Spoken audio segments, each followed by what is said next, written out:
डोकं शांत ठेवायचं असेल तर ह्या गोष्टी करू नका. या गोष्टीवर कंट्रोल ठेवा.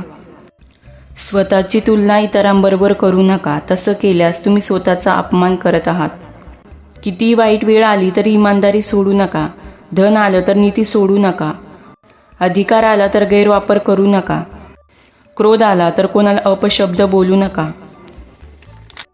कुणाच्याही मागे जास्त धावू नका. आपली किंमत कमी होईल. कारण ज्याला आपण जास्त महत्त्व देतो त्याच्या नजरेत आपली किंमत शून्य असते. कोणाच्या वाईट काळात त्यांच्यावर हसण्याची चूक करू नका. कारण काळ नेहमी चेहरा लक्षात ठेवतो. कुणीतरी पुढे गेला म्हणून द्वेष करत बसण्यापेक्षा आपण मागे का राहिलो याबद्दल विचार करून पुढे चालत राहा.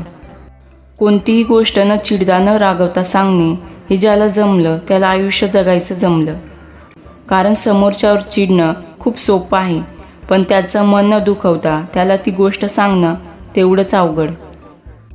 कुठल्याही गोष्टीचा गर्व करू नका. कारण जे तुमच्या जवळ आहे उद्या ते नसूही शकते.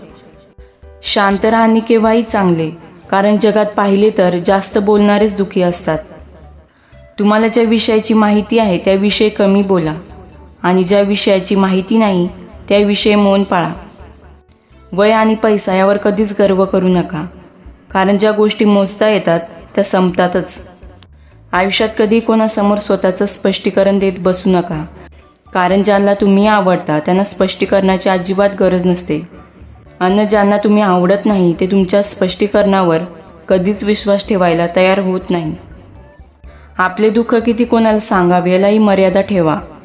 कारण हे कलियुग आहे. इथे एकाची अडचण दुसऱ्यासाठी तमाशा आहे. नाते कोणतेही असो टिकवण्याचा प्रयत्न तेव्हाच करा जेव्हा समोरच्या व्यक्तीला सुद्धा नात्याची गरज असते. आपण जेव्हा एकटे असू तेव्हा विचाराची काळजी घ्या आणि जेव्हा लोकांसोबत असू तेव्हा शब्दाची काळजी घ्या. जे लोक तुम्हाला पाठी बोलतात त्यांच्याकडे लक्ष देऊ नका. ते तुमच्या पाठी होते आणि पाठीच राहणार आणि तुम्हाला फेमस करणार.